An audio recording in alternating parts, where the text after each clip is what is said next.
Panorama e já recebendo aqui o vereador reeleito pelo PDT, Raimundo Penha.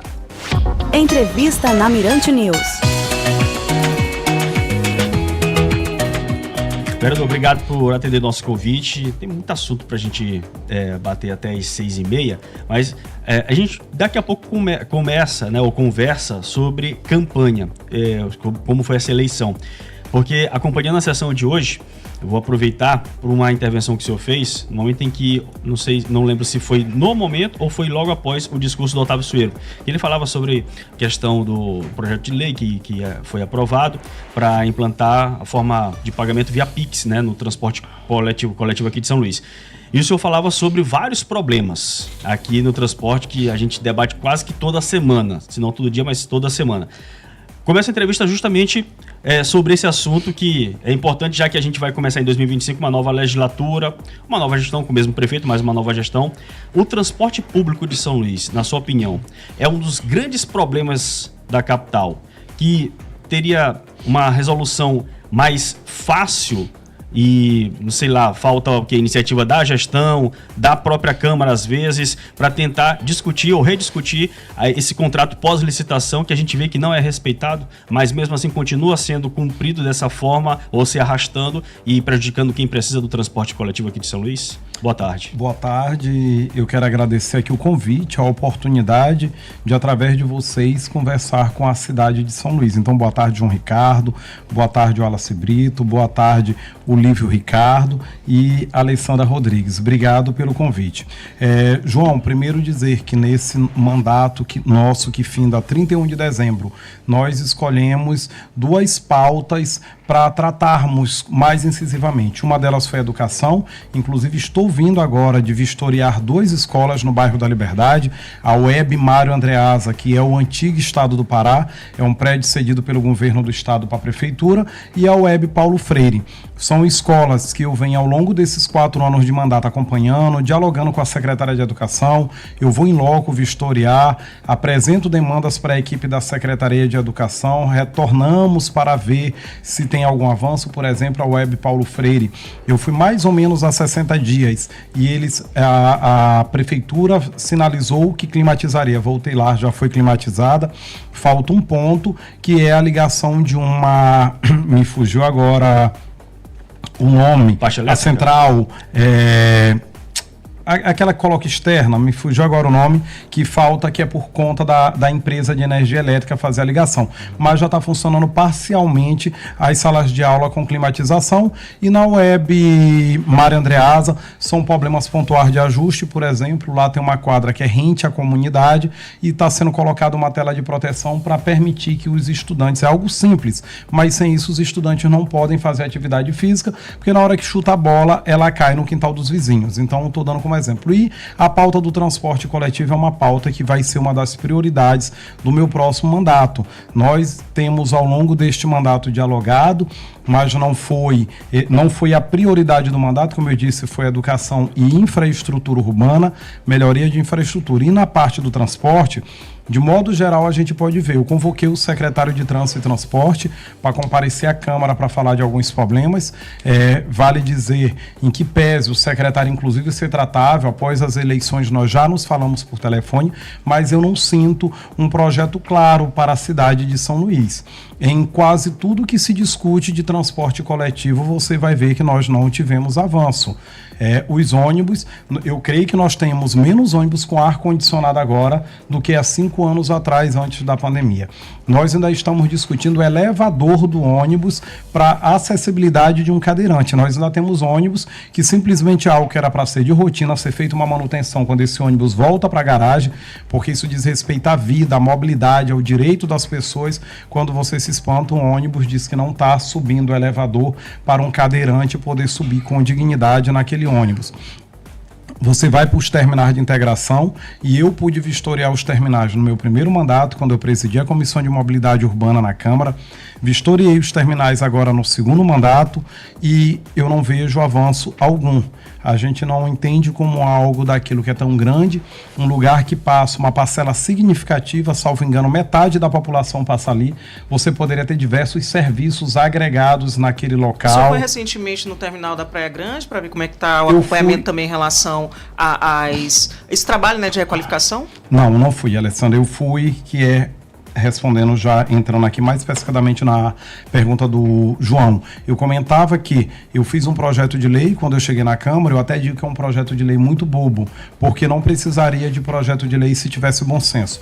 A venda de crédito nos terminais de passagem para estudantes e trabalhadores era de 8 da manhã às 17 horas. 8 da manhã o universitário já está na faculdade, o estudante do ensino fundamental ou médio, ele já está na escola, que é às 7, 7h15, e o trabalhador, ele já está no serviço. E às 17 horas, nenhum destes ainda não saiu. Se for uma escola de tempo integral, ele não saiu. Se for uma escola normal à tarde, não saiu.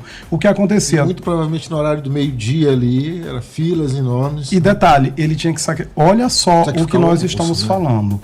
Você já pega um trânsito gigantesco para chegar no serviço, para ir, para voltar. O teu horário de almoço, que é o teu horário de descanso, você ainda tinha que sacrificar, se deslocar para um terminal para botar crédito de passagem. Por que eu disse que esse projeto é bobo, Alessandra? Porque tu tá pagando antecipado para o empresário. Você é o melhor cliente do mundo para o empresário de transporte. Tu tá indo lá dizer, eu quero te dar dinheiro de uma passagem que eu vou rodar um mês, eu vou rodar 15 dias. Tu tá pagando antecipado, tu não tem nenhum desconto. E detalhe, tu ainda tem constrangimento. Tu enfrenta uma fila, tu tinha que sacrificar o teu horário de almoço para botar crédito. Isso Às vezes não está funcionando também o terminal. Não, pasme. Eu fiz o projeto de lei e, como sempre, eu tenho dialogado com a gestão da prefeitura, desde o primeiro secretário de transporte da gestão Eduardo Braide, que era o Cláudio Ribeiro, porque durante a pandemia houve flexibilização de tudo. Passada a pandemia, procurei o Cláudio Ribeiro. Eu fui vistoriar os terminais de integração e, a princípio, eu fui com um único ponto, que era verificar o que nós estávamos fazendo, verificando se tinha demanda às 6h30 da manhã. E eu mostrei para eles, foi quando por 7 cumprir, para a prefeitura determinar o 7 a cumprir, eu fui 5 horas da manhã, 5h30, e esperar o fluxo de pessoas e ia também para os terminais a partir das 19 horas. E eu observava a iluminação precária, como por exemplo o terminal da zona rural, você não consegue sequer enxergar direito à noite, era uma iluminação precária. Banheiro do terminal de integração da Coab ainda era lavado com criolina, né? Então, coisa perplexa. Eu fui para vistoriar esse ponto, mas o próprio usuário começava a abordar a gente e a gente acabou indo lá e verificando e discutindo alguns pontos com a SMTT. O problema de segurança absurdo. E identificamos um ponto quando nós chegamos nesses terminais. Eles só recebiam o dinheiro, e é uma quantidade razoável, porque não é uma passagem, é uma média de passagem para 30 dias, para 20 dias. Eles só vendiam a passagem em espécie. Aí eu até brinquei, olha, o vendedor de ostra, o vendedor de amendoim, lá, o ambulante da litorânea, ele se modernizou mais do que o nosso empresário de transporte. O flanelinha, que vigia qualquer carro no centro histórico, ele aceitava o Pix. E o nosso empresário do sistema de transporte, que tu vai pagar antecipado. Então chegava a ser humilhante o vídeo.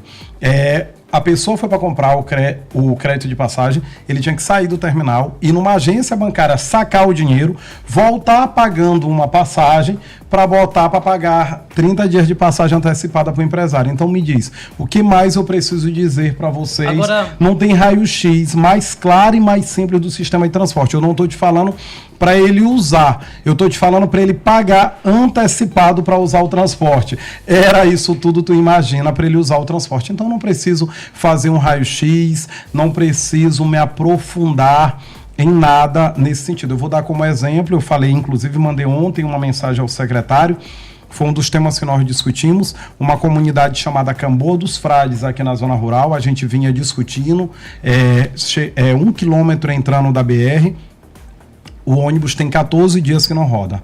Segundo a informação da SMTT, porque o motorista não quer rodar. Desse jeito, foi uma informação dada e pediram para eu falar com o secretário. Mandei uma mensagem ontem. Falta de segurança? Não, o motorista simplesmente disse que ele não ia rodar. Ninguém consegue te dar uma explicação clara. Você não sabe se vão notificar a empresa, se essa empresa vai ser punida. A sensação que a gente tem... A sensação que dá é que o ônibus é do motorista, então. Não tem gestão. A sensação assim, que a gente tem é que não tem gestão. E assim, vereador, essa legislatura, a gente viu, assim, vários problemas que eram de outras gestões também, mas eles continuaram nos últimos 4 anos. Que a gente percebe, só que assim, eles também foram evidenciados por conta de várias ações que inclusive aconteceram na própria Câmara, CPI do transporte, né? A gente teve acesso também a outras informações que fez a gente se questionar bastante por que o sistema de transporte funciona dessa maneira. E diante de todos esses problemas, eu acho que a sensação que passa para a cidade é que não se tem, como o senhor falou, gestão sobre o sistema de transporte. Ele é concedido para as empresas, para os consórcios, e eles cuidam e fazem da maneira como eles querem. E o que o cidadão quer, o que o Ludovicense quer, é que o seu problema seja resolvido, né? Seja por parte da Câmara, por parte da Prefeitura. E nesse assunto, transporte público, diante dessa experiência que a Câmara teve, nesses 4 anos, com CPIs, com leis, né? Com discussões... A própria regulamentação do carrinho, a Câmara tentou fazer. Perfeitamente. Qual que é o caminho que agora o vereador, na sua opinião, acha que a Câmara deve seguir para resolver, para tentar resolver esses problemas? Já se falou muito em cancelar as licitações, né, as concessões. Qual que é o caminho para buscar uma solução? O jeito é judicializar, vereador?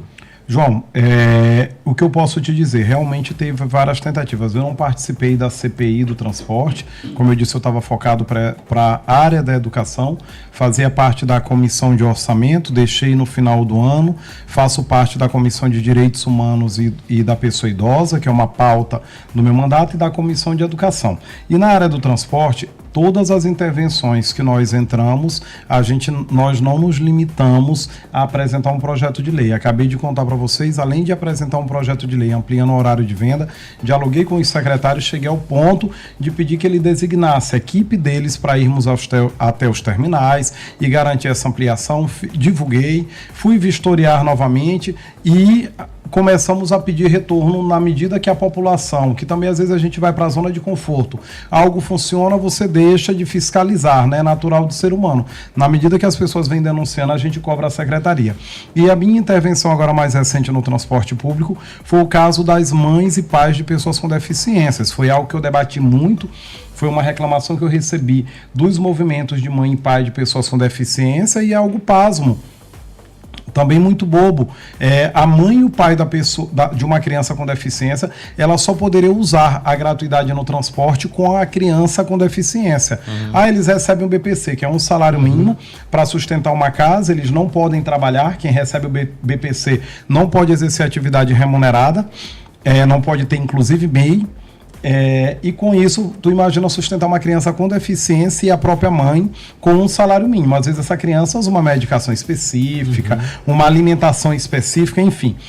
E essa mãe só poderia utilizar a gratuidade do transporte com a criança com deficiência. Uma criança autista, por exemplo, se ela no momento de passar na catraca, ela não quisesse passar na catraca, o cartão da mãe poderia ser bloqueado. Imagina, uma mãe cadeirante bota o filho por trás, ela tinha que levar o filho até a catraca lá na frente, enfim, todo um constrangimento. E imagina essa mesma mãe durante o período de inverno na nossa cidade para ela ir marcar uma consulta para o filho. Ela tinha uma opção para não pagar a passagem, acordar uma criança deficiente de madrugada num sistema de transporte caótico que nós temos. Imagina uma mãe cadeirante pegando um corujão 5 da manhã para levar o filho para a central para marcar consulta em algum hospital. Essa mãe, para fazer matrícula e rematrícula, tem que levar um filho cadeirante. Ele não precisa para fazer matrícula e rematrícula. Então nós fizemos um projeto de lei também. Essa demanda foi apresentada pela gente, pela sociedade, pelas mães. Nós protocolamos o projeto, levei até a SMTT, discuti com o secretário, discuti com a equipe técnica do secretário, levamos a plenário, votamos e começamos um processo para fiscalizar. Convoquei o secretário, ele me deu um prazo, que era 3 de setembro, Foi feita a portaria regulamentando, perto de 3 de setembro houve uma orientação, eu não sei se formal ou informal da PGM, que não começasse a execução porque era uma ampliação de benefício, nós estávamos em período eleitoral. O secretário me ligou dizendo que estava corrigindo a portaria e que tão logo passasse as eleições, começaria a aplicar. Eu estive domingo em uma festa das crianças da Liberdade, uma mãe atípica me chamou e me disse que já estava vigorando. Então, o que eu posso te dizer, Wallace, é que eu vou usar essa experiência. Primeiro, a gente dialoga. Agora mesmo, as 2 escolas que eu estou vindo vistoriar no bairro da Liberdade, foi com um representante da CEMED. Falei com a secretária, se a senhora estiver ocupada, pode me enviar um representante, que a gente não tem problema nenhum, a gente vai e dialoga. Então, o que eu posso te dizer, que quando a gente começar a aprofundar esse debate no sistema de transporte, primeiro que a gente vai apresentar lei que tenha consistência, nós vamos buscar estudar. Segundo, que a gente vai dialogar com a própria prefeitura, mesmo que eles não queiram, mas eles vão estar cientes. Nós vamos procurar Ministério Público, nós vamos procurar Defensoria Pública e na medida que a gente achar que tem ideias que sejam viáveis, a gente vai intensificar e fazer igual a gente tem feito agora. Nós não vamos se contentar em apresentar um projeto, dizer que foi aprovado, postou na rede social e achar que automaticamente vai se mudar um sistema de transporte viciado aí de muitos anos, porque não vai. Nós estamos entrevistando o vereador reeleito Raimundo Penha aqui no Panorama, que está conversando conosco e com toda a sociedade ludovicense, principalmente com os eleitores, né, que os mais de 5 mil eleitores que votaram nele para continuar, né, com esses debates também na Câmara Municipal. Vereador, o senhor, na sua bio, né, do Instagram, o senhor coloca que o senhor já propôs 100 leis, né, aqui em São Luís, e dessas 100 propostas, 79 foram aprovadas. Além das que o senhor já mencionou, né, da questão da educação, do transporte, quais que já foram sancionadas e que são referentes a outras áreas da sociedade? Bom, Alessandra, eu já falei aqui sobre a lei que ampliou o horário de venda de crédito nos terminais, já falei da lei que garante gratuidade às mães e pais de pessoas com deficiência. Eu te destacaria a lei que garante a vacinação domiciliar para pessoas com deficiência, foi uma lei muito utilizada durante a pandemia, e agora, mais recente, nós ajudamos a esclarecer. Nós temos pessoas que transitória ou definitivamente elas não podem ir a um posto de saúde. Nós sabemos que as vacinas salvam vida. Nós vimos aí um debate durante a pandemia, a importância da vacinação. Então, essas pessoas, foi uma lei nossa que nós colocamos e foi aprovada pela Câmara e garantimos então a vacinação domiciliar para pessoas com deficiência ou mobilidade reduzida, ainda que temporária. Uma enfermidade temporária, ela é um direito. Um parente vai até a unidade de saúde e pede o deslocamento daquele profissional até a residência. Eu te destacaria uma lei, e já aproveito para esclarecer os pais e mães, a lei 69/96 de 2020, que obriga as escolas privadas ou comunitárias que cobrem taxa a divulgar a lista de material didático antes da matrícula. É um problema que nós identificamos. Muitas vezes o pai, a mãe, até numa escola comunitária, filantrópica, e não era por má vontade, mas pelo próprio procedimento, fazia a matrícula, era um preço acessível à matrícula, a mensalidade, e depois da mensalidade chegava uma lista de livros que os pais muitas vezes reclamavam que não tinham como, para reincidir, ela perdia aquela matrícula. Então fizemos essa lei também, obrigando essa divulgação antes da efetivação da matrícula de todo o material que vai ser consumido durante o ano, didático e paradidático. Eu te destacaria também, me dá 2 minutinhos aqui, quem estiver assistindo. Tá vendo que o senhor está pescando, né, no celular, porque, mas porque são 100 propostas, não, né, 79 que foram... Não, tem aqui, tem aprovadas, nas stories, tem a criação da Central de Libras, a lei 6731, inclusive é uma lei que eu quero aproveitar e fazer uma cobrança pública ao prefeito Eduardo Braide.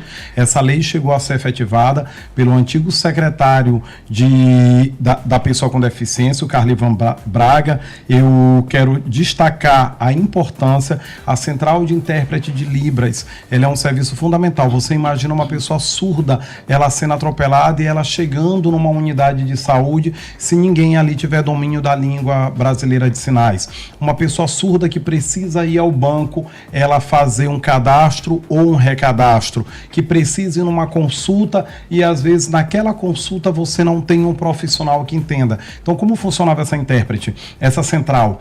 tinham profissionais contratados pela prefeitura à disposição, na secretaria da pessoa com deficiência, e você ligava e fazia o agendamento. E se fosse num caso de urgência, como por exemplo, uma urgência no socorrão, um caso de acidente, a direção do socorrão ligava e a prefeitura deslocava aquele intérprete. Tinha um carro, esses intérpretes pagos pela prefeitura para dar suporte. Infelizmente, esse convênio da prefeitura venceu, o secretário Carlivan saiu para ser candidato, eu quero parabenizar ele pelo esforço, e hoje a central está parada. Então muitas pessoas surdas tiveram a garantia de seus direitos e quem sabe aí a gente está falando inclusive da possibilidade de ajudar a salvar vidas, né? Eu volto a dizer, imagine uma pessoa surda chegando a uma unidade de saúde pública ou privada e ela, se qualquer um de nós sofrendo um trauma, você já tem muita dificuldade de se expressar, imagine uma pessoa surda como não deve ser diante de um acidente, por exemplo, né?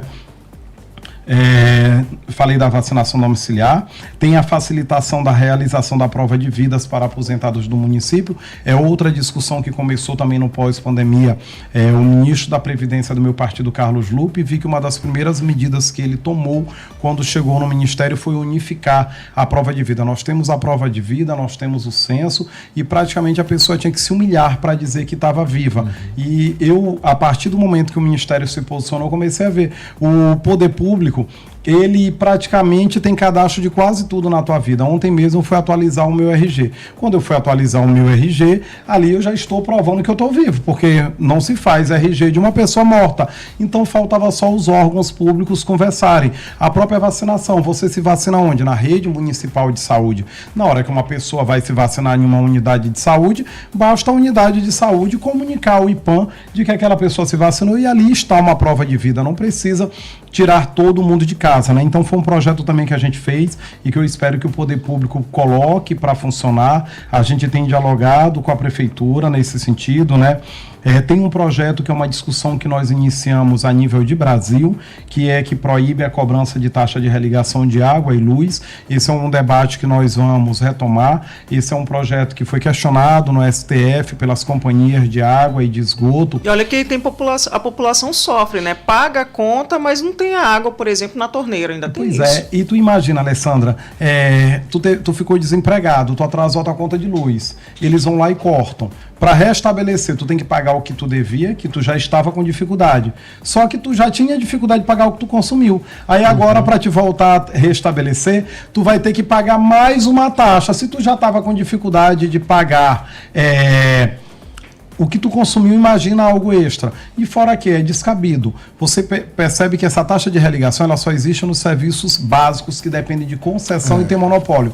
É água e luz. Internet, não. Eles, se tu estiver devendo, muitas vezes eles te oferecem um desconto, um pacote, telefone na mesma hora, é online o serviço, e aí você nem compara a importância de uma energia. Imagina a tua energia sendo cortada no final da tarde, você vai perder tudo que tem na geladeira. Se você tem um idoso, se você tem um recém-nascido, nem se compara com a importância, por exemplo, da internet. Você consegue sobreviver, tem gente que não, mas a maioria vai conseguir e vai descobrir que vai conseguir sobreviver sem internet. Então esse é um projeto que a gente fez lá atrás e que a gente pretende abrir um debate, trazer de volta. Eu particularmente, pode até ser que o projeto seja legal, nós vamos iniciar um debate, apresentar essa sugestão para o Congresso Nacional, porque eu acho extremamente injusto, sobretudo para as pessoas de baixa renda, terem de pagar uma taxa de ligação e religação.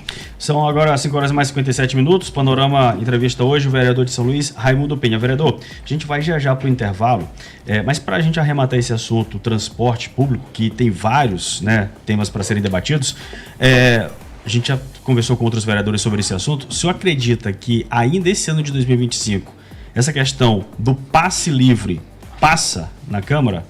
Porque é uma discussão, muita gente até foi pega de surpresa, falo isso que nós ouvimos, o pessoal foi pego de surpresa no sentido de entender que votou, teve uma maior votação, então automaticamente mudou o ano e já vem com esse benefício. A gente sabe que não é bem assim. Só acredita que por conta dessa necessidade, e tem a ver também com o orçamento que está em discussão agora lá na Câmara, esse ano de 2025, a gente já vai ter esse benefício implantado aqui em São Luís? Olha, eu acredito que sim. Primeiro que a legitimidade, embora o plebiscito ele não automaticamente não faça não obrigue isso a virar lei, mas você tem uma legitimidade da sociedade. Inclusive, parabenizar o Frank Douglas, que foi quem teve a ideia desse plebiscito, mobilizou a sociedade e hoje não é mais uma opinião de um vereador, é uma bandeira da sociedade. E acredito que a gente nem dependesse de mudar a lei orçamentária. Basta pegar, a prefeitura hoje passa por mês aos empresários de subsídio em torno de 7 milhões, que dá um total por ano estimado de 84 milhões.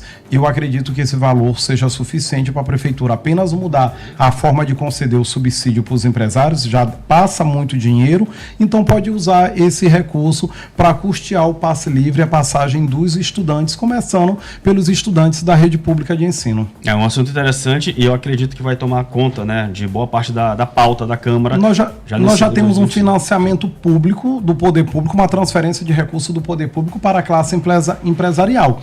O que talvez você vai mudar, se o prefeito, que é um homem inteligente, ele deve mudar a forma para custear o passe livre ou ampliar esse valor para custear essa despesa. E a gente volta com a entrevista com o vereador Raimundo Penha daqui a pouquinho, logo após o intervalo. 5 horas e mais 59 minutos. E hoje na nossa programação temos mais uma rodada do sorteio da Embralote MA Loterias. A Embralote MA Loterias é uma marca do grupo Embralote, especializada em apostas pela internet. Nossos sorteios serão realizados diariamente em 2 horários na Mirante News FM, às 4 horas e às 6 horas. Fique atento e acompanhe para não perder. Boa sorte a todos os participantes.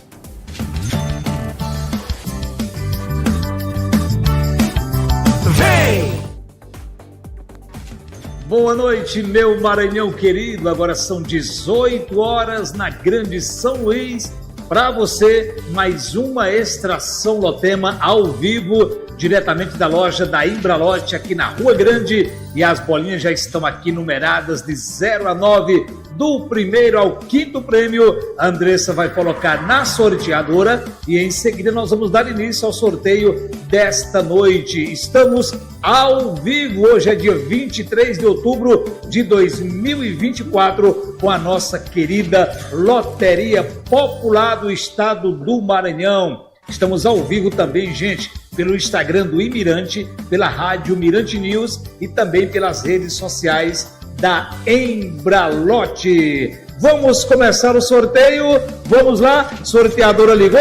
É aqui comigo que eu quero ver. A primeira bola do 5º prêmio tá aí. É 0. Bola de número 0. Segunda bola para a dezena 30. A nossa dezena é 30. E agora a centena tá aí, 530 do 5º prêmio. A nossa milhar agora. Milhar. Vem bolinha, sobe bolinha. Subiu a bola 3. 35,30 é a milhar do 5º prêmio. E a dezena de milhar na tela para você. 23.530. Alô Maranhão, confere o bilhete. Lembrando que hoje também é dia de apostas esportiva. É, meu amigo, daqui a pouquinho tem jogão na Libertadores. Você que é torcedor do Botafogo, faça a sua fezinha, faça a sua aposta. Isso mesmo. Vamos para o nosso 4º prêmio. Sorteadora ligou? É aqui comigo que eu quero ver. Primeira bola do 4º prêmio é 0. A unidade é 0. Agora a segunda bola para a nossa dezena. Tá aí 40 é a dezena. E agora a nossa centena. Já subiu a bola de número 7. 740 é a centena. E a milhar do nosso 4º prêmio. Vem bolinha, sobe bolinha, vem bolinha. Chegou. Subiu bola 6. 67,40. Quinta bola para a nossa dezena de milhar. Olha, você que apostou, preste atenção. 56,740. Alô, meu amigo, minha amiga, continue apostando, confere o bilhete. Vamos para o nosso 3º prêmio. Sorteadora ligou? Vamos nessa, aqui comigo. Primeira bola do 3º prêmio é 2. Bola de número 2. E a dezena, hein? Subiu a bola 5. Então a dezena é 52. E a centena com força subiu bola 5. Aí 552 é a centena. E a milhar, hein? Já subiu a bola 2. 25,52 é a milhar. E a dezena de milhar agora na tela para você. Tá aí 02,552. Alô Maranhão, bilhete na mão, confere. Olha, eu quero lembrar para você que no canto da tela tem um QR Code onde você pode apontar a câmera do seu celular, já vai te levar direto para o nosso site. Você pode se cadastrar lá no site, fazer as suas apostas e acompanhar os resultados. Vamos para o nosso segundo prêmio. Sorteadora ligou, bolinha saltitou, é aqui comigo, vamos lá. Tá aí a primeira bola. A unidade é 9 do segundo prêmio. Mais uma bola vai subir. Tá aí, bola de número 4. 49 é a dezena, muito bem. Terceira bola para a centena. 249. E a milhar, hein? Já subiu a bola 0. Bola 0. 02, 49. E a dezena de milhar. Na tela para você, 60.249. Alô Maranhão, bilhete na mão, confere, porque nós já vamos agora para o nosso primeiríssimo prêmio. Sorteadora ligou, bolinha saltitou, vamos lá. Olha a primeira bola chegando, já subiu a bola 7, a unidade é 7. Segunda bola para a dezena, 17 a dezena.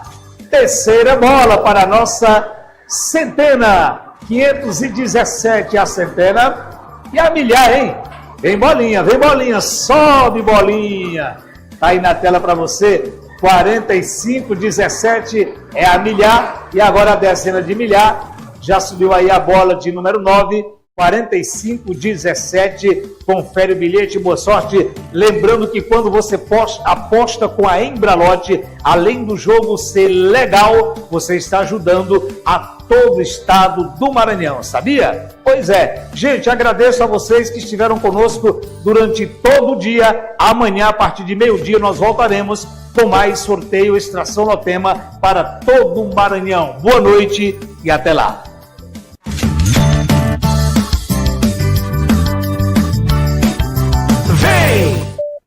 ZYR 138, Rádio Mirante News FM 104,1, 40 kW de potência. Estúdio na Avenida Ana Jansen 200, São Francisco, São Luís, Maranhão. Potiguar, parceria com você, informa a hora certa.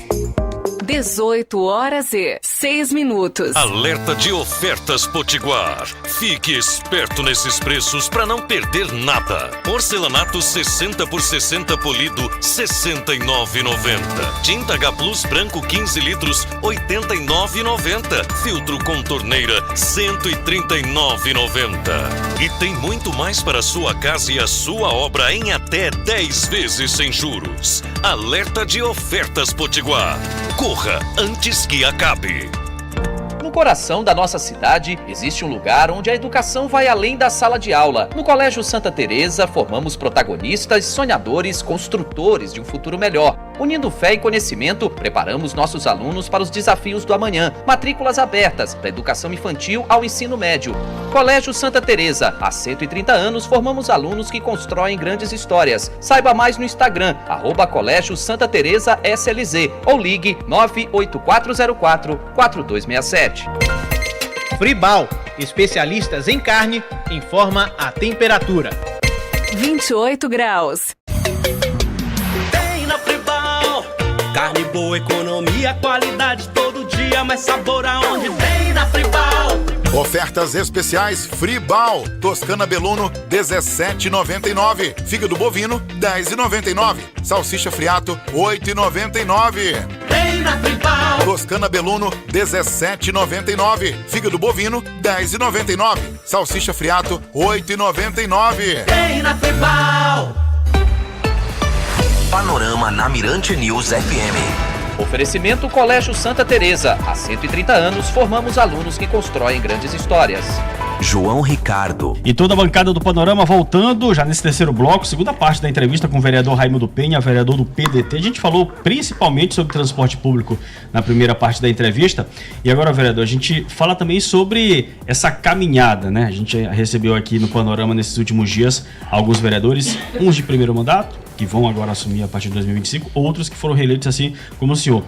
E a gente quer entender como que foi para cada um. No caso, para o senhor, que não saiu do PDT, muitos mudaram, tiveram aí migrações de legendas, mas o senhor permaneceu ali no PDT. Essa eleição teve alguma coisa que o senhor teve que recalcular a rota em cima da hora ou não? Como foi essa reeleição para conseguir voltar a permanecer na Câmara de Vereadores? Olha, a primeira coisa que eu estou dizendo, João, e quem me conhece, me acompanha na política, eu não sou de lamentar. Eu digo apenas para contar os fatos. Eu me considero um sobrevivente nesse processo. Se você pegar quase todos os eleitos, ou eles eram ligados ao prefeito Eduardo Braide, ou ele era ligado ao governador Carlos Brandão. E tenho dito isso, o governador Carlos Brandão me trata com muita gentileza, inclusive me convidou para um jantar dos eleitos, mas eu não votei no governador Carlos Brandão. Eu não sou de um dos de lá de primeira hora. E quando deixei a liderança do prefeito Eduardo Braide, que a vontade não era de ser oposição, mas o prefeito, pela própria forma de ser dele, da tratativa, nós acabamos criando uma distância muito grande, que não fui só eu. Boa parte dos que votaram nele no primeiro ou segundo turno na eleição passada se afastaram. E aí você percebe alguns movimentos. Eu vou te dar como exemplo, João.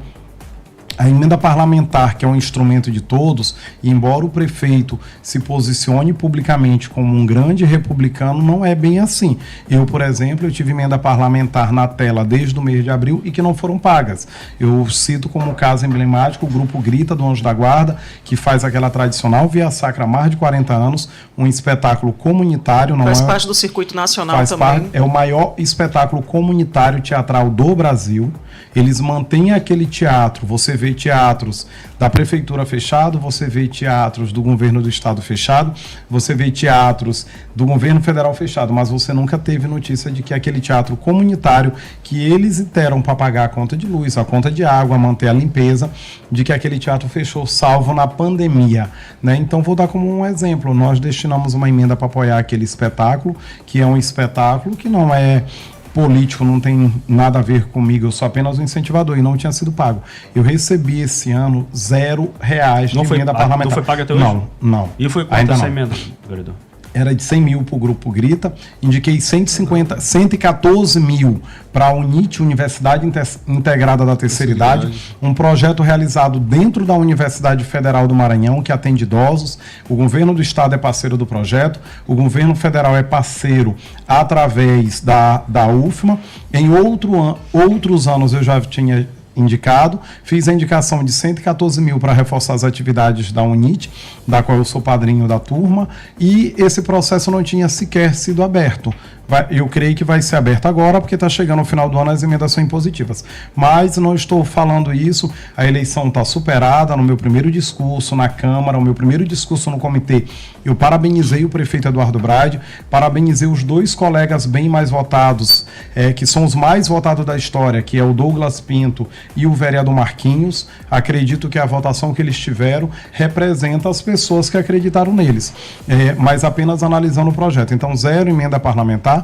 Quem é da base do prefeito, a gente viu, tinha obras, tinham kits de asfalto, de quadras para serem reformadas, de iluminação de campo. Do governo do estado da mesma forma, teve colegas ligados a ambos, que em lugares que eu fazia política, a gente tinha requerimento e eles chegavam, ou com o governador, com o secretário, ou com o prefeito, dizendo que tinham conseguido asfalto para aquela rua. Então, diante de tudo isso, o PDT teve presente e ajudou a definir todas as eleições após a democratização. Inclusive, a anterior do Eduardo Braide, nós fomos no segundo turno com ele. Então, nós estamos fora do governo do estado. O senador Everton, quando decidiu ser candidato contra o governador Carlos Brandão, nós saímos do governo do estado. Quando nós saímos da base do prefeito Eduardo Braide, nós também saímos da prefeitura, não tinha mais cargo de direção, as pessoas que tinham, inclusive algumas se filiaram ao partido do prefeito, é o caso da Luzimar, que foi indicada por nós há 4 anos para ser a vice do Neto, ela acabou se filiando ao PSD. Enfim, com tudo isso, nós tivemos o desafio de não mudar de partido, de montar uma nominata. É um cenário bem desafiador. Você pega hoje o fundo eleitoral, que virou quase que uma condicionante para as filiações. O do PDT é uma das menores. Nós tivemos uma candidatura majoritária do Fábio Câmara, que eu aproveito para mandar um abraço pela resiliência. Uma parte desse fundo tinha de ser dividido entre candidatos proporcionais e a candidatura majoritária. E com tudo isso, nós fizemos o quociente eleitoral, passamos dos 18 mil votos. Eu tive uma votação 5.768 votos diante de uma estrutura, como eu disse para vocês, sem uma Secretaria de Estado, sem uma Secretaria Municipal apadrinhando, tendo de me desdobrar o tempo e às vezes dividindo a pouca estrutura que tinha com a nominata de 25 candidatos, enfim, então eu me considero um sobrevivente. O processo para a gente foi de grande aprendizagem, até brinquei fora do microfone. Eu tive de coordenar a nominata diretamente nesse processo, estou presidente do PDT em São Luís, eu quis passar, eu recebi convites de outros partidos, mas optei por ficar no PDT e ajudar a montar uma nominata de militantes, de nomes que vêm da militância, militância partidária, militância comunitária, nomes que se esforçaram. Eu aproveito para agradecer. Eu não seria vereador sem o voto dessa nominata. Nós juntos atingimos o quociente, teve outros partidos que não conseguiram, ficaram no meio do caminho, né? E assim, foi uma experiência que eu queria ter, João, mas eu não quero repetir, eu só queria ter uma vez.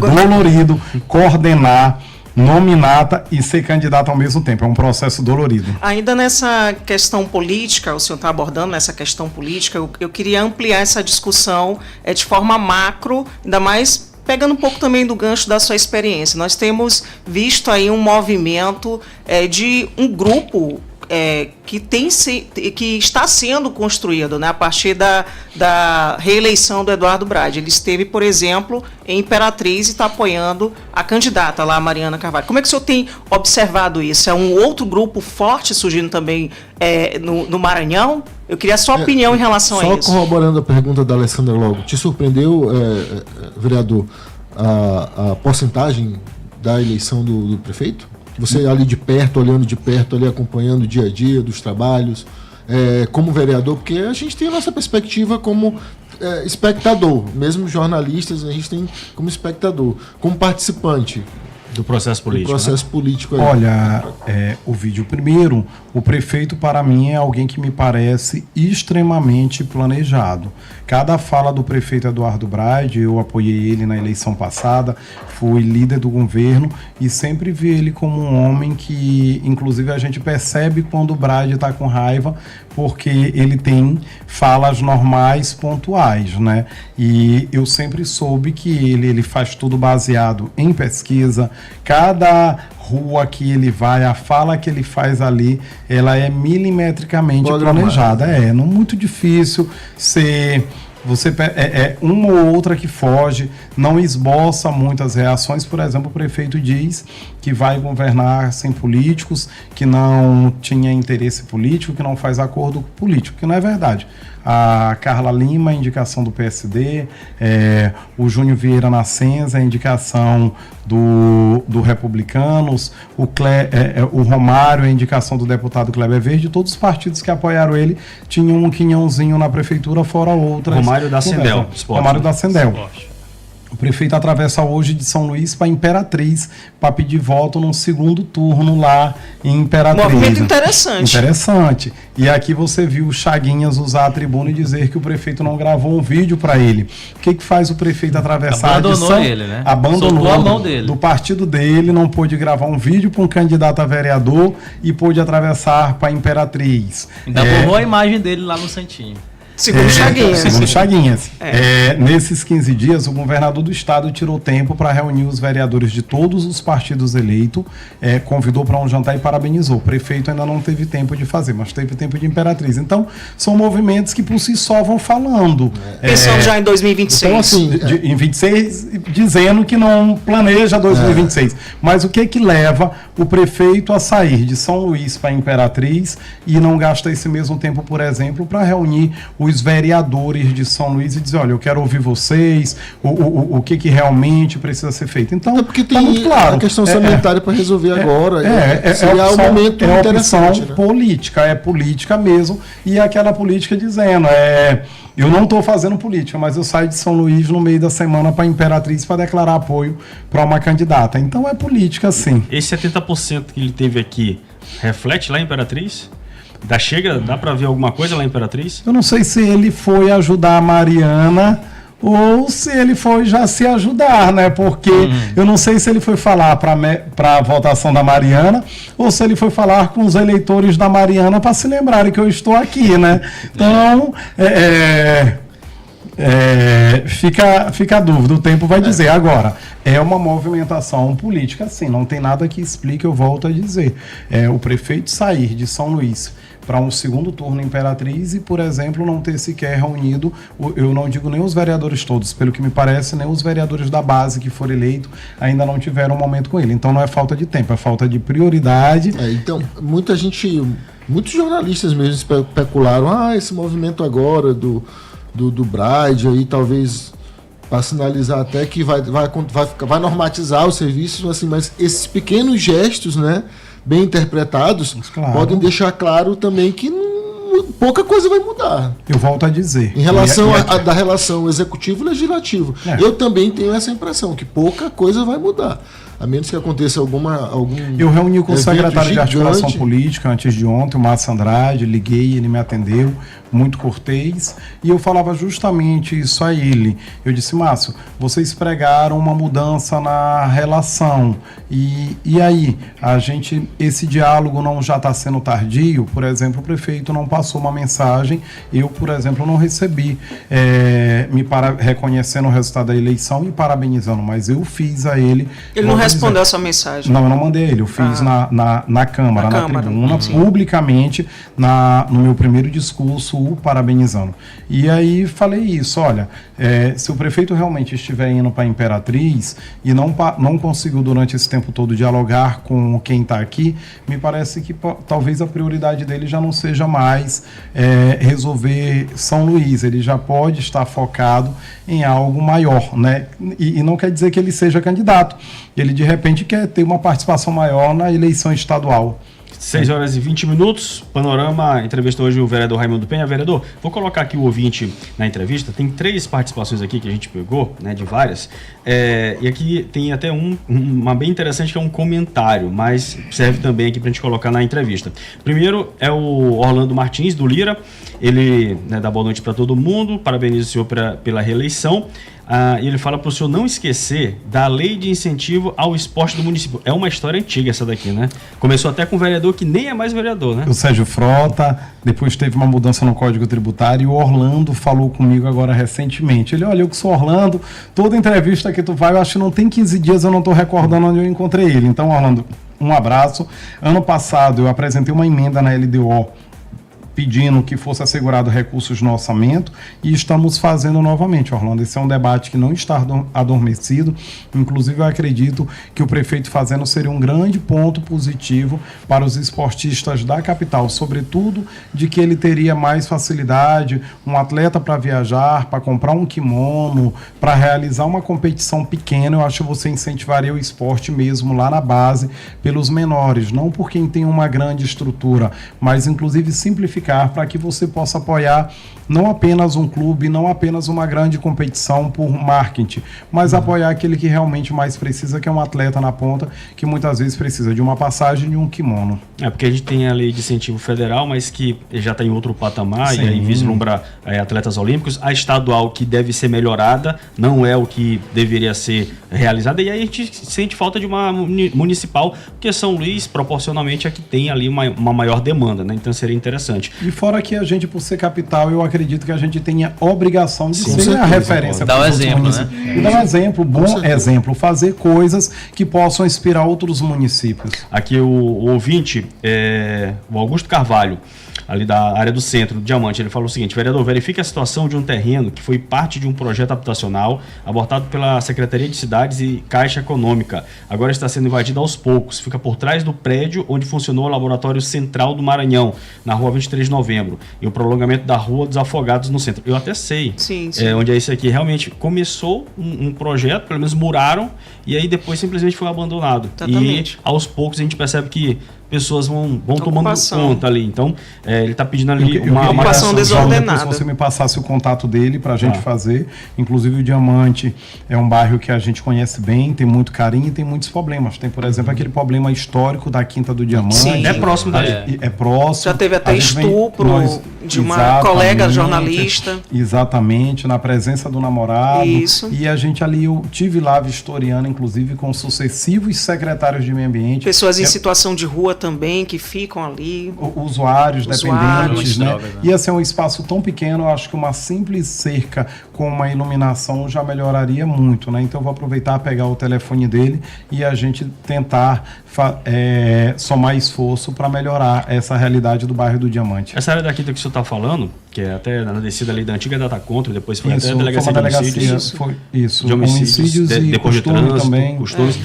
Ali, eu recordo, eles chegaram a colocar uma grade e até com uma guarita, uma pequena guarita. Só que deixaram. Aí a grade foi furtada, a guarita serve hoje de abrigo, enfim, fizeram até essa despesa, mas não serviu para muita coisa. E aqui tem um comentário que eu acho interessante, porque é bom também ouvir assim, a percepção, né, do ouvinte, do eleitor. O Mário Bareta, ele fala o seguinte, ele questiona, né, porque o vereador Paulo Vitor vai ser o novo presidente da Câmara, ou vai ser de novo presidente da Câmara, não existem outros nomes, não seria o vereador mais votado ser automaticamente o presidente? Eu fiquei pensando depois que ele fez essa provocação. A gente sabe que é uma eleição indireta, que tem a ver ali com a gestão da casa junto com os próprios vereadores. Porque seria a vontade do povo, né, que de fato ia sobressair. Aí já é uma eleição direta também. Seria uma eleição total, direta. né? Agora, aproveitando esse comentário aqui do Mário Bareta, tá tudo articulado já? Ou alguém outro vereador chegou e disse assim... Ligou a mensagem. Ou até mesmo o senhor já teve oferecer um jantar, um almoço. Essa pretensão de chegar lá. Olha, no dia que eu fui declarar apoio pro Paulo Vitor, eu aproveito para dizer, eu paguei o café, não foi nele não. Por isso que o senhor colocou gratidão. A foto que a Alessandra comentou, né, inclusive o café foi pago por mim. Na verdade, mais o apoio ao Paulo é uma sensação de continuidade. O Paulo tem dialogado muito com os demais colegas do parlamento e a gente tem dialogado bastante com o Paulo. Eu acredito que ele está mais amadurecido para esse mandato. A gente sabe que é uma casa política, mas inclusive eu, assim como outros colegas, a gente dialoga que é preciso modernizar ainda mais a Câmara, dar uma maior transparência. Agora, sobretudo nesse vácuo que teve, o Paulo se tornou presidente da Câmara no vácuo de liderança política do prefeito Eduardo Braide. Nós tínhamos um bloco, eu fazia parte desse bloco, que tinham 3 candidaturas, era eu, Aldir Júnior e o Gutenberg. É algo que a imprensa talvez não chegou a saber, mas nós tivemos, Alessandro, uma reunião em uma noite, inclusive com a presença do prefeito Eduardo Braide, e entre nós fizemos uma votação secreta para escolher o candidato. Naquele momento, o doutor Gutenberg foi o escolhido. Eu disputei no voto com o Gutenberg e com o Aldir. Eu fui o segundo colocado, o Gutenberg teve a maioria dos votos e o acordo é que quem fosse escolhido, inclusive num processo democrático, porque os vereadores votaram, voto secreto, foi apurado naquela noite, o doutor Gutenberg era o candidato para enfrentar o Paulo. A gente, depois disso, o processo não foi muito bem construído e amadurecido, nós tivemos algumas perdas, como é o caso do vereador Chaguinhas, que foi ser o vice do Paulo, e acabou a gente na reta final ali compondo com o Paulo, que aceitou compor com todo mundo, e tem buscado partilhar poder. Quem será que vai ser o vice, Raimundo Penha? Você foi convidado? Não fui convidado. Eu tenho uma tradição, Alessandra, de não fazer parte de mesa diretora. Nunca almejei desde que cheguei. Eu sempre gostei de trabalhar nas comissões. Presidi a comissão de mobilidade, presidi a CCJ, presidi a comissão de orçamento. Então sempre foi um espaço que eu achei que eu poderia contribuir mais com o parlamento. Vai ser candidatura única mesmo, unidade, ou de repente vai... Caminha para isso. E se tiver uma outra candidatura avulsa, é apenas para marcar posição. Você vê que a maioria da base do prefeito Eduardo Braide. Eu acho que do PSD somente o Douglas Pinto não declarou apoio. Já são mais de 25. Agora, claro, ninguém ganha a eleição com um tempo tão longo, mas o Paulo foi muito habilidoso no dia seguinte de já estar conversando com os colegas. Eu acredito que se não quer aqui descredenciar nenhuma candidatura, mas quando você já tem 25 votos, inclusive público, só se daqui até lá acontecer um fato, uma eleição por um diálogo mais político. Enfim, eu acredito que a eleição da Câmara esteja bem encaminhada para o Paulo Vitor ser reeleito. Agora ele tem que ficar atento para escolher o vice, né? Porque o vice atual acabou protagonizando cenas que aí repercutiram bastante. Ele foi mais líder, né, do Braide do que quem era líder de fato. A gente tá falando do Chaguinhas, né? Mas tem isso, né? Política, no fim das contas, tem isso também, né, vereador? Essa história de, olha, eu tô contigo aqui, tô aliado, mas por questões outras, às vezes o roteiro muda, né? Ali a gente observa que às vezes as pessoas também faltam um pouco de juízo de ponderação, né? Às vezes as pessoas botam o emocional lá em cima ou lá embaixo, de uma vez todas. Eu, por exemplo, me afastei do prefeito Braide, eu faço críticas, mas disse no meu primeiro discurso, parabenizei ele pela vitória. Disse para todos, sentei antes de ontem com o secretário de articulação política e disse que estou disposto ao diálogo. Eu me elegi de forma independente, não foi atrelada à máquina do Estado ou da Prefeitura. Isso me coloca numa posição muito confortável de dialogar com quem quiser que dialogue. Antes de ontem encontrei com o Duarte Júnior em uma reunião e nos cumprimentamos, e o trato bem. Se o Duarte me ligar, eu atenderei. Se o Braide me ligar, eu atenderei. Eu não me sinto obrigado e devedor de ninguém a fazer oposição a Braide ou ter de aceitar tudo que o Braide quiser por causa de algum acordo de conveniência. Eu não me sinto muito à vontade para dialogar. E tenho votado matérias que são do interesse do Executivo, tenho respeitado a relação. Disse ontem mesmo, troquei mensagem com o secretário da SMTT e nem por isso deixei de criticar o que existe do transporte para melhorar. Já cheguei a convocar a secretária de Educação, mas mandei uma mensagem a ela mandou um servidor ir comigo hoje vistoriar a escola. Semana passada estava vistoriando a Rua da Subestação, que é uma obra que a Prefeitura está fazendo, que eu vinha há 5 anos cobrando. Da Forquilha, no canal da Forquilha. Canal da Forquilha, uma obra histórica, ali uma criança já perdeu a vida. Liguei ao secretário Davi, ele mandou um servidor, um superintendente, fomos lá e dialogamos. Então, eu acho que as pessoas precisam separar um pouco. Se eu tenho uma reserva, se eu tenho uma crítica, eu acho que eu posso fazer ela sem ser desrespeitosa.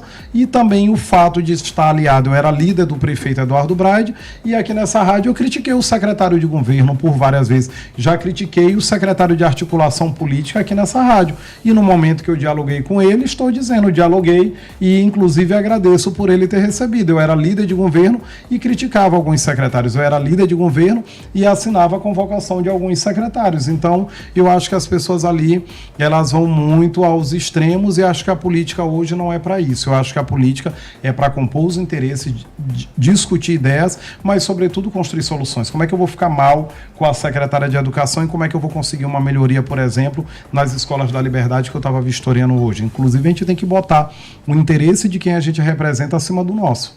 6h30. Entrevistamos hoje o vereador reeleito aqui de São Luís, Raimundo Penha. Vereador, obrigado pela entrevista. Até uma próxima oportunidade. João, eu que agradeço. Muito obrigado, João. Muito obrigado, Alice. Muito obrigado, Lívio. Muito obrigado, Alessandra. Obrigado, meu produtor que me ligava insistentemente. Tu vem, é amanhã, é hoje, tá chegando. Parecia aquela música, tu vens, né? Agradecer o Zeca, né? Enfim, agradecer todos os trabalhadores aqui da Rádio Mirante News, que a gente é tratado com muita cordialidade, com muito respeito. Muito obrigado.